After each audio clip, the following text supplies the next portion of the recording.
తెలంగాణలో తక్కువ ఫీజులతో high quality results ఇస్తున్న ఏకైక సంస్థ తిరుమల్ ఐఏఎస్ ఇన్స్టిట్యూట్. ఏపీలో వైసీపీ ఓటమికి కారణమైన వారిలో ఒకరు మందుబాబులు. వైసీపీ సర్కార్ హయాంలో విక్రయించిన మద్యం నచ్చక వారు బహిరంగంగానే విమర్శలు చేశారు. నాసిరకం మద్యాన్ని ఎక్కువ ధరకు అమ్ముతున్నారని విమర్శలు చేశారు. ఆ అసంతృప్తినంతా ఎన్నికల్లో ఓటు రూపంలో చూపెట్టారు. ఇక మందుబాబులకిచ్చిన హామీ మేరకు చంద్రబాబు ప్రభుత్వం వారికి శుభవార్త అందించింది. కొత్త మద్యం పాలసీని అమల్లోకి తీసుకొచ్చింది. చీప్ లిక్కర్ బ్రాండ్లపై ధరను తగ్గించింది. జే బ్రాండ్లకు స్వస్తి పలికి పాత బ్రాండ్లు, ప్రీమియం బ్రాండ్లను తీసుకొచ్చేందుకు రంగం సిద్ధం చేసింది.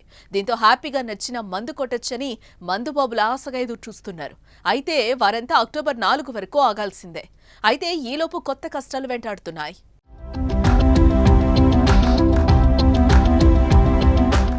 వచ్చే నెల నుంచి మద్యం విధానం అమల్లోకి వస్తూ ఉండడంతో చాలా మద్యం దుకాణాల్లో ప్రస్తుతం నో స్టాక్ అనే బోర్డులు దర్శనమిస్తున్నాయి. దానికి కారణం ఏంటంటే అక్టోబర్ 4 నాటికి ఉన్న నిల్వలన్నీ అమ్మాలనే ఆదేశాలు ఉండడమే. ఇప్పటికే డిపోల నుంచి సరుకు సరఫరా కూడా నిలిచిపోయిందని సమాచారం. దీంతో 130–150 రూపాయల ధరలకు దొరికే బ్రాండ్లు దాదాపు చాలా మద్యం షాపుల్లో అమ్ముడైపోవడంతో తిరిగి స్టాక్ తెచ్చే పరిస్థితి లేదు. చాలా షాపుల్లో బీరు ప్రస్తావన కూడా లేదు. 220 రూపాయలు ఆ పైన ధరలున్న మద్యం మాత్రమే అందుబాటులో ఉందని, అది కూడా క్వార్టర్ బాటిల్స్ కాకుండా హాఫ్ బాటిల్స్, ఫుల్ బాటిల్స్ మాత్రమే అందుబాటులో ఉన్నాయని ప్రభుత్వ షాప్ నిర్వాహకులు చెప్తున్నారని మద్యం ప్రియులు వాపోతున్నారు. అక్టోబర్ 4 వరకు పాపం వారికి తిప్పలు తప్పేలా లేవు.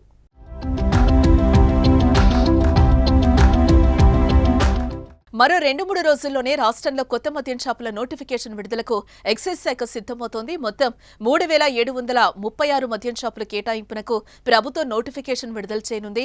ఇందులో 340 షాపులను కల్లుగీత వృత్తి కులాలకు ప్రభుత్వం రిజర్వ్ చేయనుంది.